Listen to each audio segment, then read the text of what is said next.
अस्सलाम वालेकुम। सरदार काशिफ सरफराज हेयर। उम्मीद करता हूँ आप सब खैरियत से होंगे। आज का जो हमारा टॉपिक है वो 60 MCQs हैं पंजाब टेनेंसी एक्ट के। इससे पहले मैंने एक वीडियो बनाई है इस टॉपिक के ऊपर जिसमें मैंने 113 क्वेश्चन डिस्कस किए थे MCQs। अब 114 से ऑनवर्ड हैं और 60 क्वेश्चन हैं जो चैप्टर 6 से ऑनवर्ड लास्ट तक जाएंगे। इससे पहले जो मैंने वीडियो बनाई है वो चैप्टर 1 से चैप्टर 5A तक बनाई थी। अब चैप्टर 6 से ऑनवर्ड है और मैं सेक्शन और चैप्टर का भी हवाला दूंगा। और इन दोनों वीडियोस को देखने के बाद जिसका लिंक जो है जो मैंने पहली वीडियो बनाई है उसका लिंक डिस्क्रिप्शन में है। इन दोनों वीडियोस को देखने के बाद मैं उम्मीद करता हूं कि आप इस काबिल होंगे कि आप पेपर किसी भी तरह से आ जाता है आप इजीली अटैम्प्ट कर सकते हैं। और बगैर आपका टाइम वेस्ट किए मैं पहले क्वेश्चन की तरफ जा रहा हूं जो क्वेश्चन नंबर 114 है चैप्टर 6 का। इसका जो सेक्शन 61 है इम्प्रूवमेंट्स बाय लैंडलॉर्ड्स। लैंडलॉर्ड जब इम्प्रूवमेंट करता है प्रॉपर्टी के अंदर, a landlord can not make improvements on occupancy tenants land without collectors permission. बगैर कलेक्टर परमिशन से वो इम्प्रूवमेंट नहीं कर सकता।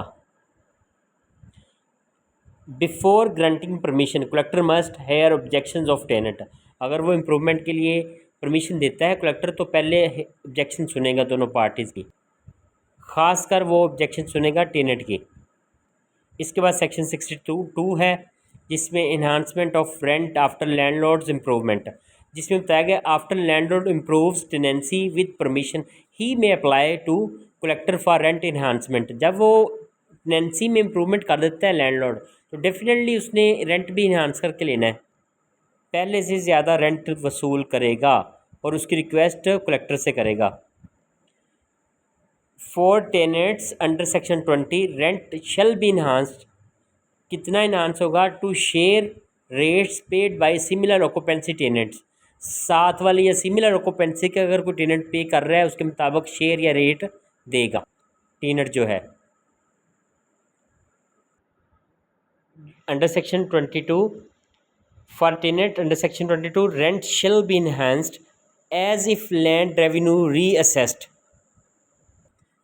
नेक्स्ट है व्हेन इम्प्रूवमेंट सीजीज। जब वो इम्प्रूवमेंट जो की गई थी वो ख़त्म हो जाती है, सीज कर दी जाती हैं, tenant may apply to collector for reduction of rent. तो टेनेंट रिक्वेस्ट करेगा कलेक्टर से कि इस रेंट को कम किया जाए। Suits in civil courts regarding matters of section 62 are barred. Civil court में वो मेंटेनेबल नहीं है। सेक्शन 63 आ गया है improvements by occupancy tenants. An occupancy tenant is entitled to make improvement. जो टेनेंट होगा वो इम्प्रूवमेंट खुद भी कर सकता है, इंटाइटल्ड है टेनेंसी लैंड में। सेक्शन 64 है improvements by non occupancy tenant. इसमें है question a non occupancy tenant may improve land only with landlords assent. Landlord की मर्जी से वो इम्प्रूवमेंट कर सकता है। नेक्स्ट है लैंडलॉर्ड्स असेंट। जो लैंडलॉर्ड की मर्जी है to improvement may be inferred from circumstances. हालात वाक़यात से ली जाएगी कि हालात वाक़यात के मुताबिक उसकी असेंट है या नहीं है। सेक्शन 65 है, इसमें क्वेश्चन है improvements made before commencement of act are deemed valid until made by non occupancy tenant in contravention of written agreement. ये इसका आंसर है। इस एक्ट के बनने से और कमेंस होने से पहले जो भी इम्प्रूवमेंट्स की गई हैं वो वैलिड होंगी। यहाँ तक कि अगर वो इम्प्रूवमेंट्स नॉन ऑक्यूपेंसी टेनेंट करता है कंट्रावेंशन ऑफ रिटन एग्रीमेंट, उसको तोड़ते हुए रिटन एग्रीमेंट को तोड़ते हुए करता है तो वो इम्प्रूवमेंट्स नहीं समझी जाएंगे और नहीं कंसिडर होंगे। 66 है section tenant ejected in suit notice is not entitled to compensation for improvement begun after suit notice leading to ejectment। अगर टेनेंट को निकाल दिया गया है तो जो उसने इम्प्रूवमेंट्स की हैं उसका इंटाइटल उसकी कंपनसेशन का नहीं होगा अगर रिजेक्ट कर दिया गया।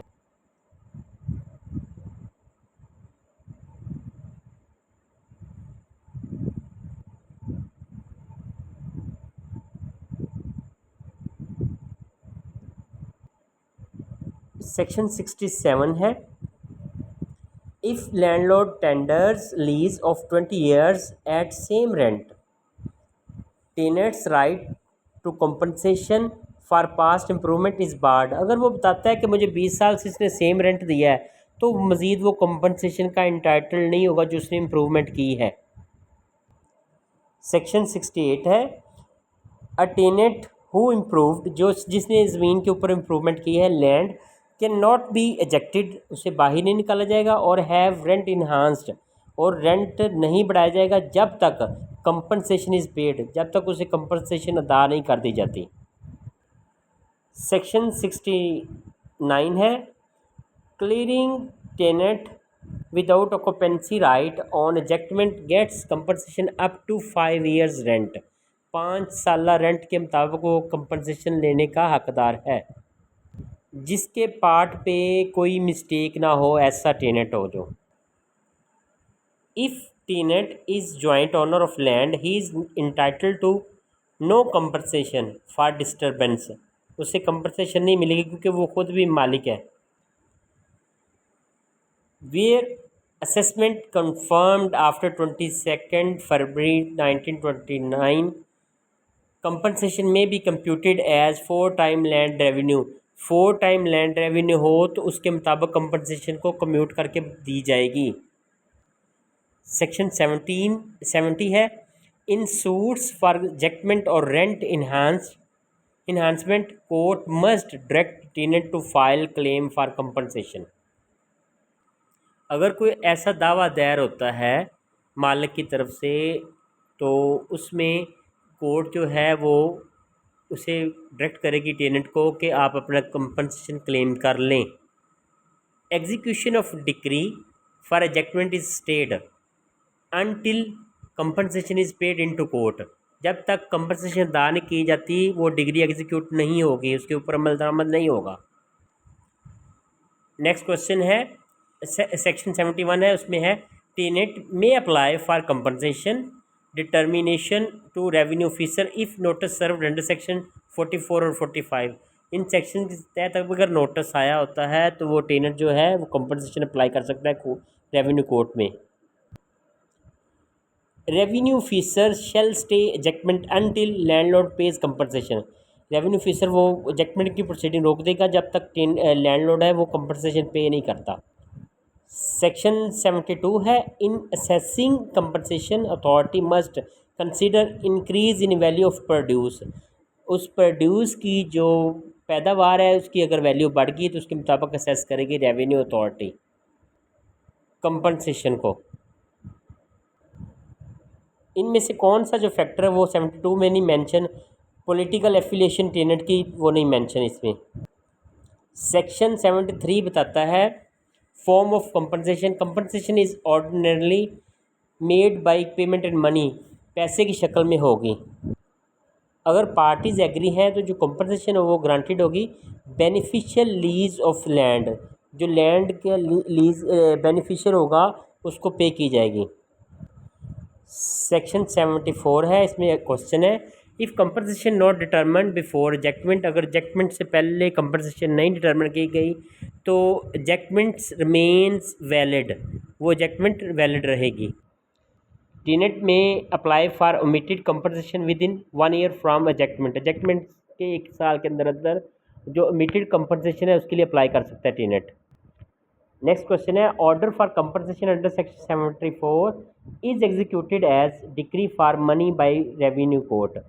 वो जैसे मनी की डिग्री को रेवेन्यू कोर्ट एग्जीक्यूट करती इस तरह एग्जीक्यूट होगी 74 के तहत।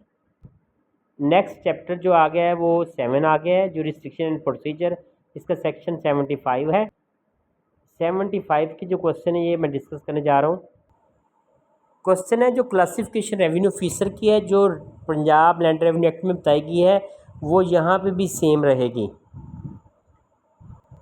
जैसे तहसीलदार, पटवारी, एसी, एडीसीआर, ये जो होते हैं officers.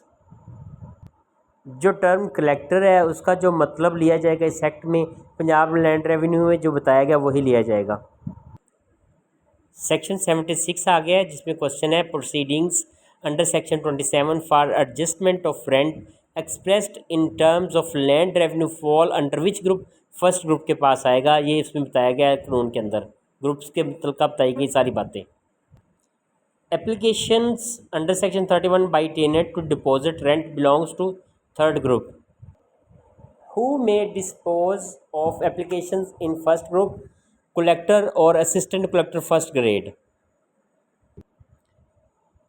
A naib tahsildar invested with powers of assistant collector second grade may dispose of, वो जो फैसला कर सकता है थर्ड ग्रुप एप्लीकेशंस का फैसला नायब तहसीलदार करेगा। ये पावर्स इसे दी गई हैं सारी।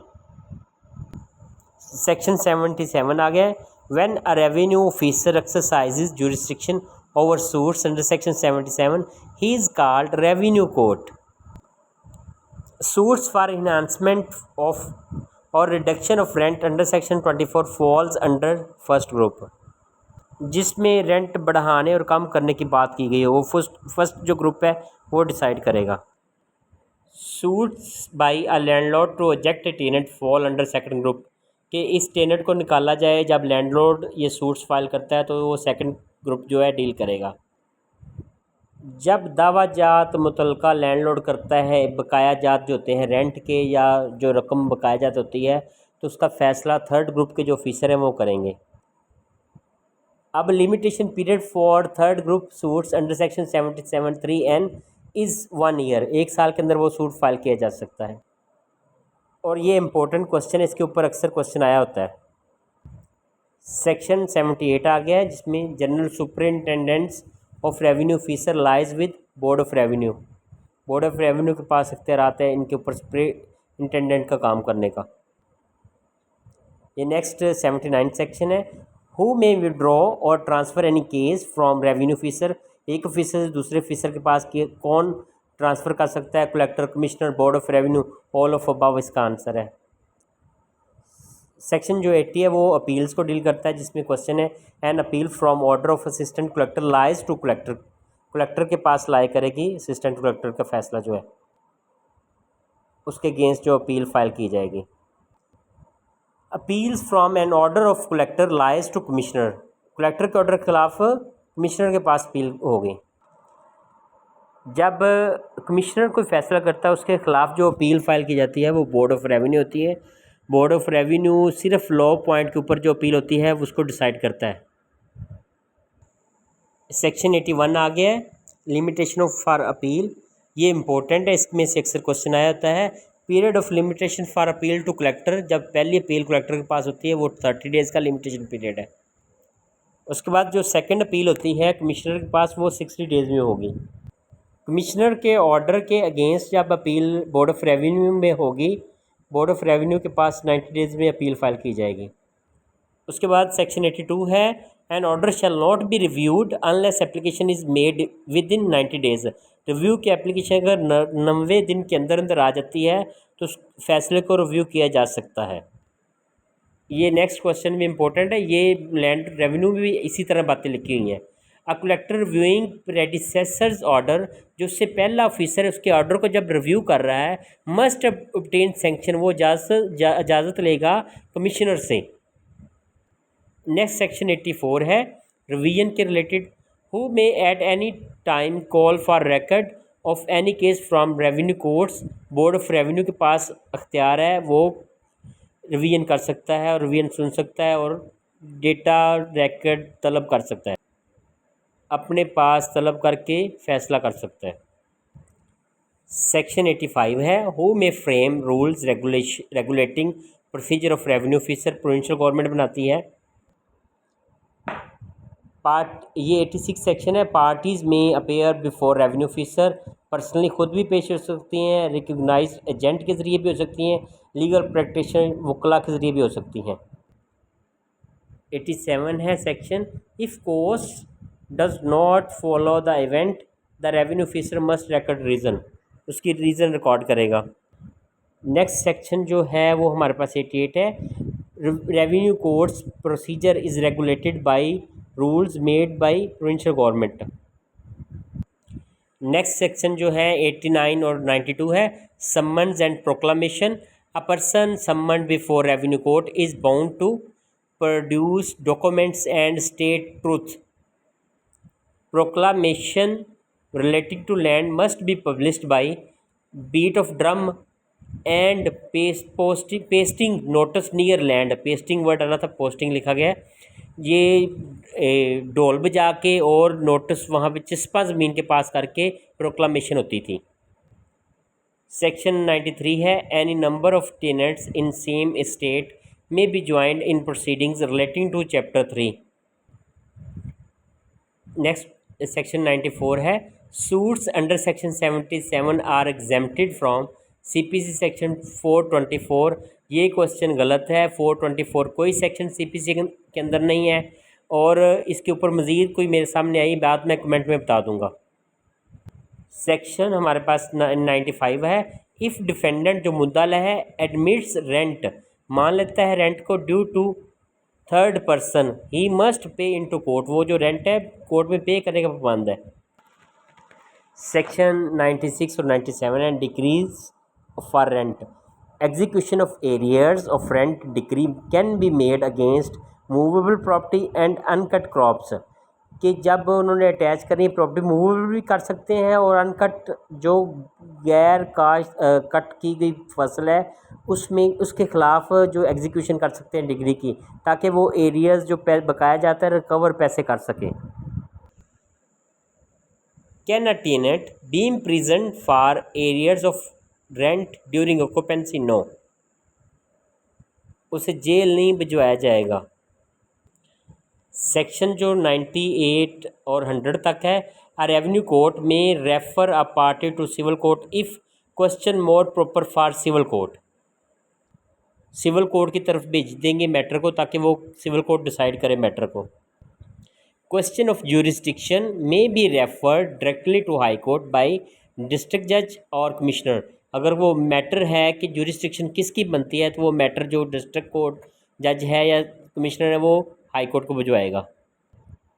सेक्शन 101 से 103 तक है, एन असिस्टेंट कलेक्टर में exercise power anywhere in the district, जो छुट्टियों की लिस्ट है वो board of revenue with approval of provincial government जारी करेगा।